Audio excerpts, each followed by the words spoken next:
Good afternoon, citizens of not only Boston, Massachusetts, but of the entire country of the United States of America. Today, our country was hit hard by the cowardly and senseless act of violence on American soil during today's Boston bombing, or Boston Marathon, which included bombing that should not have happened.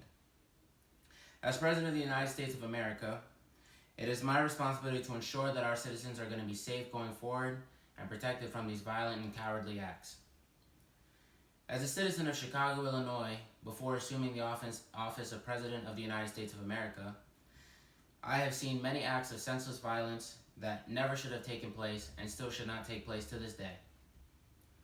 Therefore, I understand the grief and tragedy that you guys are going through right now. I've seen too much of it, it is wrong, and it needs to stop.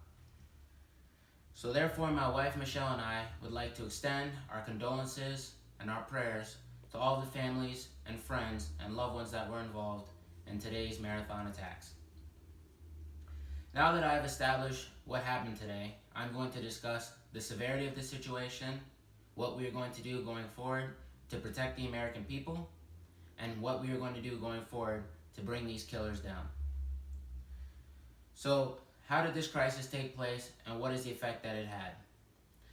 According to Salem Press Encyclopedia, and from other reporters on the scene, April 15, 2013, around 2:50 p.m., as the runners were approaching the finish line at Boston's Boylston Street, a bomb exploded.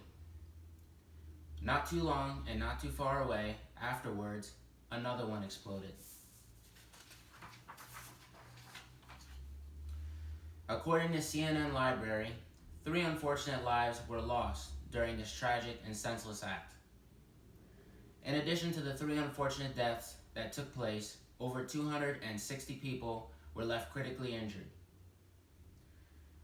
Finally, according to Deadman and Schoen of CNBC, the damages will cost over $300 million due to lost wages, infrastructure damage, and loss of retail sales.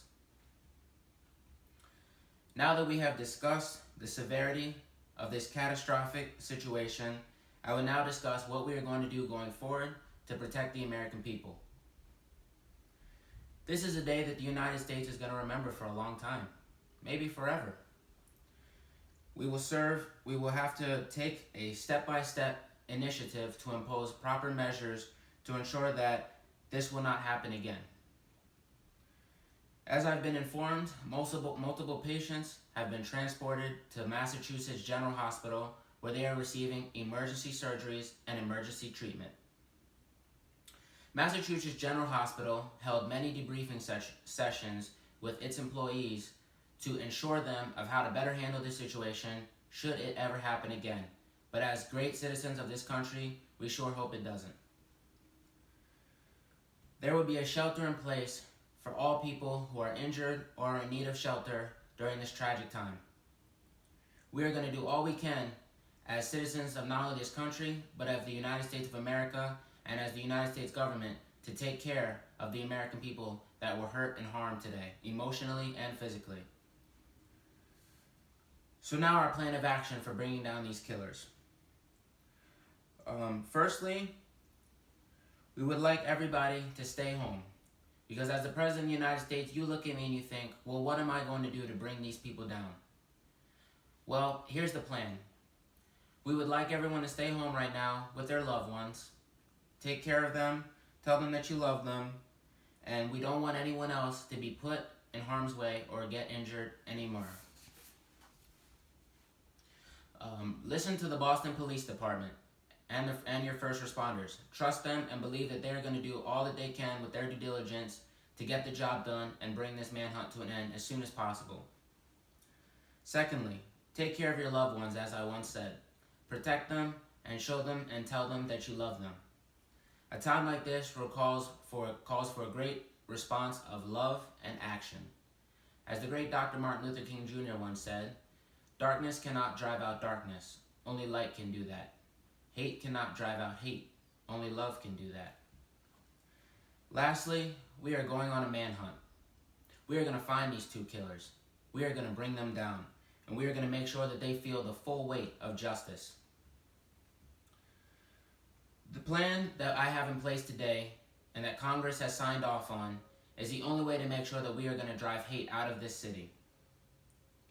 I trust that the men and women of the Boston Police Department will use their resources fully and forcefully to bring this manhunt to an end as soon as possible and bring these killers down.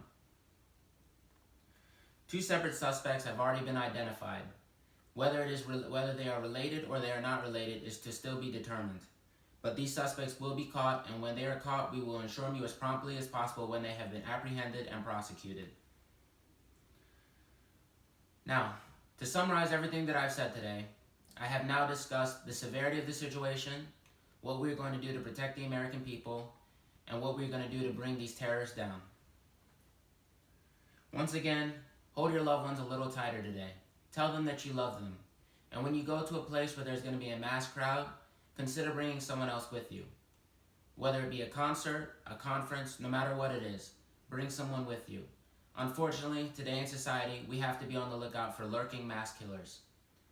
And until we find out what their motives are and put their resources and their methods to an end, we must do what is necessary.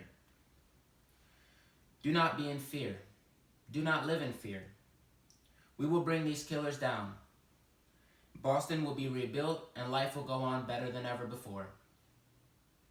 This event will take place again next year with more parameters to prevent this tragic attack from happening a second time.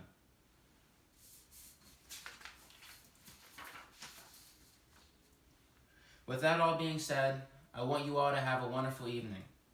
Stay home, relax, and please stay off the streets until we end this manhunt and bring these killers down. Thank you very much for your time. God bless you all, and God bless the United States of America.